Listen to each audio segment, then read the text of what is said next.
Good morning. સ્વાગત છે તમારું આજના મસ્ત મજાના વિડીયોમાં. તો આજે અત્યારે સવારના વાગી ગયા છે 7:30 અને અમે હું કર્મ અને ચેતના ત્રણેય થઈ ગયા છીએ કમ્પ્લેટ નાસ્તો કરવા જવા માટે. તો ચલો જઈએ આપણે નાસ્તો કરવા. અને અમારા કર્મભાઈ જો પાછળ ટીંગાઈ ગયા છે. ભાઈ આપણે પહોંચી ગયા છીએ સવારમાં નાસ્તો કરવા માટે.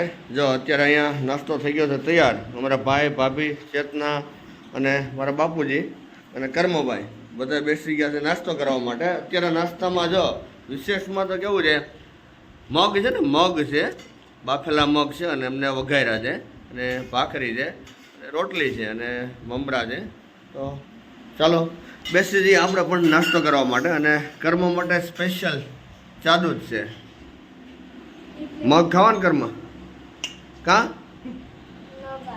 ફાઇનલી આપણે નાસ્તો પણ કરી અને પહોંચી ગયા છીએ ઠક્કરનગર વડિયા નાકે એપ્રોચ. આજે આપણે 2 વ્હીલ લઈને આવ્યા છીએ કારણ કે આજે ઉચ્ચક માણસો લેવાના છે. લગભગ વધુ 2 માણસો છે, એનાથી વધારે માણસો હોય નહીં, એટલે 2 વ્હીલ લઈને આવ્યા છીએ અને પ્રોપર નાકે જ પાર્કિંગ કર્યું. કામ થોડુંક ઠંડુ છે ને એટલે 8 વાગ્યે પણ કેટલી માણસોની ટ્રાફિક છે. જો તમે જો ચારે બાજુ મેળો ભરાણો હોય ને એ ટાઈપનું છે આખું. એટલે 8 વાગ્યે આવીએ ને તોય અત્યારે માણસો તો મળી જ જાય છે. સામેથી માણસોના ફોન આવે છે વર્તી કરવા માટે. આપણે ફાઇનલી પહોંચી ગયા છીએ આપણી સાઈડ ઉપર અને જો અત્યારે માલ ખપાવવાનું થઈ ગયું છે ચાલુ. આ છે અમારા બાબુ કાકા, હા ઉચકવાળા. તમે કદાચ આપણી સાઈડ ઉપર જોયા હશે એમને ઈટું ચડાવતા. તો માલ ખાપી લે એટલે આજ તો કોઈ નોંધ બોંધ મારવાની નથી, કોઈ લાઈન આપવાની જરૂર નથી આપણે કારીગરને. એટલે ઘોડી ખપેડા માંડીને ત્યાર પછી થઈ જશે તરત જ કામ ચાલુ. હું ને અમારા કારીગર દિનેશભાઈ બંને અમારા ઘરે જઈએ છીએ ખપેડા લેવા માટે. તો સોમભાઈ અને અમારા અશોકભાઈ બંને ઘોડીઓ લેવા માટે ગયા છે. એ ગાડી ઉપર આવી જશે અને અમારા બંનેને છે ને ખપેડા ગાડી પર ન આવે એટલે ચાલીને જવાનું છે. અને આપણું કામ ચાલુ છે ત્યાંથી થોડુંક જ આપણું નજીક જ ઘર છે, બહુ દૂર નથી. એટલે 2 ખપેડા બંને હાથમાં ચાલીને આપણે પહોંચી જશું. તો અમારા ભાઈ અને સોમભાઈ બે ઘોડીઓ લઈ અને જાય છે બધા કામ ઉપર. જો અમારા બાબુ કાકા અને એમના સાથીદાર બંને ઈંટું ચડાવવાનું કરી દીધું છે ચાલુ. જો અને દાદા બેઠા છે અહીંયા, અમારા દાદા છે રવજી દાદા. અને આ જોયેલ છે કે ખ્યાલ નથી આવતો. શું નામ તારું ભાઈ? મારું નામ ગવો. ગવો? હા હા, ક્યાંક જોયેલ છે, ખ્યાલ નથી આવતો. ક્યાં જોયું હશે તને? હે દાદા? હા રેડી રેડી રેડી, હવે યાદ એવું લે હાલ લે. તો હું અત્યારે અમેરિકા આવી ગયો કે તું અમેરિકાથી આવ્યો છો? હું અમેરિકાથી આવ્યો છું, તમે અમેરિકા આવ્યા હોય એટલે. હા બસ બસ. હા ભાઈ મને કીધું ને કહેતો તમે અમેરિકા આવી આવો, અમેરિકા આવી આવો, ત્યાં બહુ મકાન બનાવવાના થઈ ગયા. તો અત્યારે હું ફાઇનલી અમેરિકા વહી ગયો છું. આપણે જવું છો હવે. જો ભાઈ ગૌરાંગ, અમારે ગૌરાંગ અમેરિકાથી આવી ગયો છે. હું કઈ ગૌરાંગ 2 શબ્દો કહેવા માંગીશ તું? હા કહેવાનું છે, હરખું મકાન બનાવજો, મારું રૂમ હરખો બનાવજો. બસ કહેવાનું બીજું તો શું કહું. બસ આની એકની ખામી હતી. હવે તો હોય તમને મળે ટેન્શન જાવ. સરસ સરસ.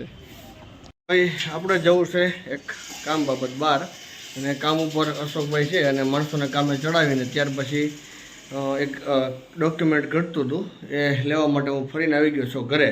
એ ભાઈ છે એ શું કરે આર્યા? હા નોટનું છૂટી ગયું હતું તો હજી એની બેટરી લો છે, ઉઠો છે એટલે. અને આ કર્મભાઈ જો હોમવર્ક કરે છે. કાલે નથી થયું ભાઈ? એટલે અત્યારે હોમવર્ક સવારમાં વહેલા ઉઠી અને બંને હોમવર્ક કરે છે. અત્યારે વાગી ગયો છે બપોરનો 1:30 અને આપણે પહોંચી ગયા છીએ ઘરે જમવા માટે. તો જો અત્યારે આજે અડદની દાળ અને બાજરાનો રોટલો છે અને સિંગ છે, ફોતરા કાઢેલી સિંગ છે અને કાંદા છે. જો માથે લસણવાળી ચટણી છે અને છાશ છે અને હું મરચાં છે, મરચાં રાયતા મરચાં છે. તો મોડું થઈ ગયું છે, આપણે ગયા હતા બહાર થોડાક નારોલ સાઈડ અને ત્યાંથી આવતા થોડુંક મોડું થઈ ગયું તો આપણને લાગી જાય ફૂલ ભૂખ. જો ભાઈ આપણે જમી કાઢવી અને થોડીક વાર આરામ કર્યો. તો અશોકભાઈ તો કામ ઉપર વહી ગયા હતા અને અત્યારે કંઈ એવું બધું આપણે જવાની જરૂર હતી નહીં. તો મેં કીધું થોડી વાર આરામ વધારે કરી લઈએ કારણ કે હું આપણે 2 વાગ્યે તો જે કામ હતું ત્યાંથી કામ પતાવીને 2 વાગ્યે તો આવ્યા હતા. અને અમારા અત્યારે ભુરિયાભાઈ પણ સ્કૂલેથી આવી ગયા છે. શનિવાર છે આજે એટલે વહેલાસર આવી ગયા છે. એટલે ચા પીવા માટે અમે બધા બેઠા છીએ. ભુરિયાભાઈ તમારે ઊભા થાવ અને ચા દૂધ પી લ્યો હાલો. કા હે तो किस में पीना તો હાલો ચા પાણી પીને આપણે કામ ઉપર થોડીક ચક્કર મારી આવી. ફરીને બપોર પછી આપણે પહોંચી ગયા છે કામ ઉપર. અને જો અત્યારે કેટલા કામ પહોંચ્યું એ તમને હું બતાવું. જ્યાં ગઈકાલથી આપણે ચણતર ચાલુ કર્યું હતું રૂમનું, એ રૂમનું લગભગ લેન્ટર લેવલ કમ્પ્લીટ થઈ ગયું છે. 78 ઇંચની હાઇટ રાખી છે આપણે લેન્ટરની. અને આ છે રોડ સાઈડની બારી, રોડ સાઈડની બારી છે. અને આ છે એટેચ ટોયલેટ બાથરૂમ. એ સામેની સાઈડ જે ખાંચો દેખાય છે ને તમને, એ જગ્યાએ આપણે ઊભો આરસીસીનો કોલમ આવશે. અને અહીંયા વેન્ટિલેશન રાખ્યું છે. અને અહીંયા એક બીજું નાનું એક્ઝોસ્ટ ફેન માટે વેન્ટિલેશન રાખ્યું છે. અને અહીંયા પણ એક આરસીસીનો કોલમ આવશે. તો આપણે લોખંડનો ઓર્ડર ફોન ઉપર આપી દીધો છે, 12 mm, 10 mm અને 8 mm. અને એની સાથે સાથે જે લોખંડ બાંધવાવાળા કારીગરો છે એમને પણ આપણે ફોન કરી અને આગલા દિવસે વર્દી આપી દીધી છે. તો આવતીકાલથી આપણે કોલમ અને લેન્ટરનું લોખંડ બાંધવાનું ચાલુ કરવાનું છે. એટલે જો અમારા સોમાભાઈ અને દિનેશભાઈ બંને જે જૂની પતરાવાળી રૂમો હતી એના પતરા ઉતાર્યા હતા, એની જે કંઈ ઢાળ હોય ને એ હાઇટ એમની કમ્પ્લીટ ચણતર કરી અને લેવલમાં લેવાની છે. ભાઈ અત્યારે વાગી ગયા છે સાંજના 6 અને આપણે પહોંચી ગયા છીએ આપણા બીજી સાઈડ ઉપર. એટલે કે એ જગ્યાએ ટાઇલ્સોનું કામ ચાલુ છે. અમારા કમલેશસિંહ માલી જો અત્યારે જે ટાંકાની ઓટલી બનાવી એમનું સાઈડની કટિંગ કરે છે. તમને બતાવો, અમારા કમલેશ છે. ઇન્સ્ટામાં એમના જલવા હોય છે ઘણી વખત. અત્યારે એ ઓટલીની ટાઇલ્સો લગાવી છે. અને આપણે સીડી કેબિન છે ને એમના ધાબે 16x16 વ્હાઇટ વોટરપ્રૂફ ટાઇલ્સો લગાવી છે સીડી કેબિન. અને હજી મેઇન ધાબામાં ટાઇલ્સો લગાવવાની બાકી છે. 16x16 આપણે ટાઇલ્સો લગાવી, એમાં 4 mm નો ગૃહ રાખ્યો છે. એટલે એમની અંદર એપોક્સી ભરીએ એટલે સારો ઉઠાવ પણ સારો આવે. અને કોઈ પણ એર હોય તો એ આખી ટાઇલ્સો ઉપસી જવાની શક્યતા ન રહે. તો જો ગૃહને કારણે કેટલો મસ્ત ઉઠાવ આવે છે. હજી સાફ સફાઈ થોડી ઘણી કરવાની બાકી છે. તો ગૃહને કારણે એકદમ મસ્ત સોલિડ ઉઠાવ આવે છે. અને સાથે સાથે દિવાલની અંદર 3 ઇંચનું સાઇડ કટિંગ પણ લગાવી દીધું છે. અમારે કમલેશને જે પાછળ ટાંકીની ઓટલી દેખાય ને, જે પાછળ ટાંકીની ઓટલી દેખાય છે એકદમ રાઉન્ડ શેપમાં દરેક ટાઇલ્સના ટુકડા કાપવાના હતા. એટલે જનરલી તો કેવું હોય ભાઈ, કારીગરનો 6 વાગ્યાનો ટાઈમ હોય છૂટવાનો, પણ અમારે હજારામ અને કમલેશ કોઈ દિવસ સમયને નથી જોતા અને એ કામને જોવે છે કે ભાઈ આપણે જે કંઈ ટાર્ગેટ હોય એ પ્રમાણે એમનું કામ કમ્પ્લીટ થઈ જવું જોઈએ. તો અત્યારે વાગી ગયા છે 6:45 અને હજી અમે સાઇટ ઉપર જ છીએ. તો અમારા હજારામ જો થોડી ઘણી સાફ સફાઈ કરવાની બાકી લાગે છે અને હથિયાર બથિયાર હકેલવાના બાકી છે. તો અંધારું પણ થવા આવ્યું છે. તો થોડી વાર પછી આપણે જશું ઘરે. થોડા લેટ થઈ ગયા છીએ તો અત્યારે અમે ઊભા રહી ગયા છીએ સીતારામ ચોક પાસે વડાપાઉં ખાવા માટે. જો જય ગોગા નાસ્તા કોર્નર છે. ઘણી વખત આપણે ક્યારેક લેટ થઈ જાય અથવા તો એવો સમય હોય તો આપણે નાસ્તો પાણી કરી લઈએ અહીંયા. અમારા કમલેશને તીખા વડાપાઉં બહુ ભાવે. ભાવે ને કમલેશ? બીજે દિવસે કંઈ પ્રોબ્લેમ નથી થતો ને? સ્પેશિયલ મરચાથી. હા જો લાઈવ વડાપાઉં મળે છે.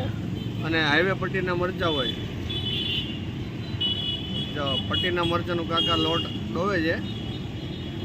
વડું કાકા તૈયાર છે કે બનાવવાનું? વડાનું થાય છે. વડાનું જ થાય છે. ભલે થોડી વાર લાગે પણ આપણને સારું ગરમા ગરમ મળશે. ભાઈ ડીશ થઈ ગઈ છે તૈયાર. આવી જા કમલેશ.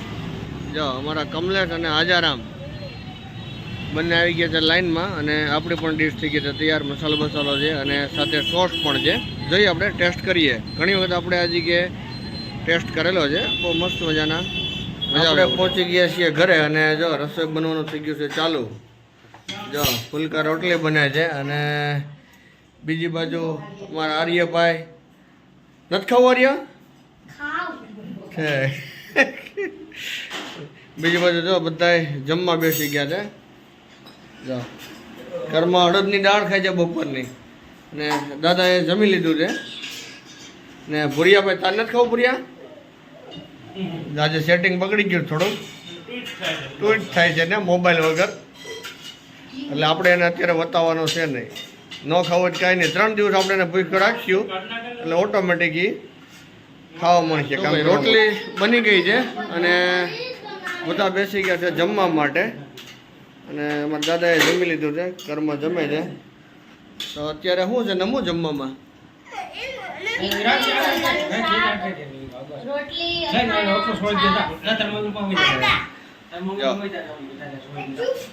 તો આપણે પણ બેસી જઈએ જમવા માટે. ને કર્મ અને આર્યના વાળ કાપવા તો આજે આખો દિવસ ધર્મભાઈ છે ને ભાઈ ધાંધણિયા ધણાવ્યા છે. અને સાંજે જમવાનું તો માંડ પતાવ્યું. ત્યાં તો ભાઈ આપને તરતર ઉપાડ. આજે કીધું ભાઈ શનિવાર છે ને તો ભાઈ આજનો દિવસ રહેવા દે, કાલે વાળ કપાવશું. તો પરણે આપણને લઈ આવ્યો છે. કેવો વાળ કપાવે છે ભાઈ તારે? કેવા? તમારા કેતનભાઈ છે ને ભુરિયાભાઈને પૂછ્યું કેવા વાળ કાપવા છે, તો કેવા વાળ કાપવા ધર્મ? 1 સાઈડ વાળ કાપવા. જો ભાઈ અત્યારે ક્રેઝ કેટલો બધો વધી ગયો ભાઈ 1 સાઈડનો. આપણને ખબર નહીં શું કહેવાય 1 સાઈડ.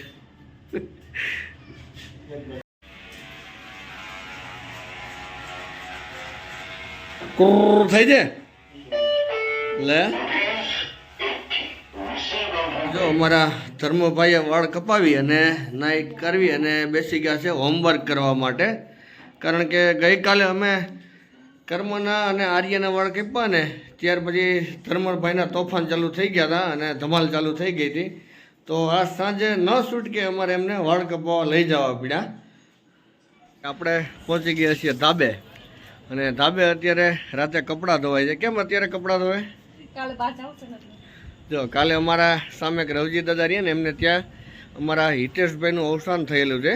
તો એમનું શ્રાદ્ધ છે, એટલે એ જગ્યાએ શ્રાદ્ધમાં સત્યનારાયણ ભગવાનની કથા છે અને બાઈઓને જમવાનું છે. તો ત્યાં જવું છે ચેતનાને, એટલે અત્યારે રાતે કપડાં ધોઈ નાખ્યા છે. તો વાળ કપાવડાવી અને એમને નવડાવી કરવી અને એ લોકો નીચે બાળકો બધા હોમવર્ક કરે છે. અને હું અત્યારે પહોંચી ગયો છું મારા બેડરૂમમાં સૂવા માટે. તો મિત્રો આવી હોય છે અમારી કડીઓની લાઈફસ્ટાઈલ. તો કેવી લાગી અમારી લાઈફસ્ટાઈલ અને કેવો લાગ્યો તમને આ વિડીયો? જો આ વિડીયો તમને ગમ્યો હોય તો વિડીયોને લાઈક કરજો, શેર કરજો અને મારી ચેનલ કાઠિયાવાડી કડીઓને સબસ્ક્રાઈબ કરવાનું ભૂલતા નહીં. તો મિત્રો ફરી મળીશું એક મસ્ત મજાના વિડીયોમાં. ત્યાં સુધી આપ સૌના પ્રિય એવા કાઠિયાવાડી કડીઓના જય શ્રી રામ, જય હિન્દ.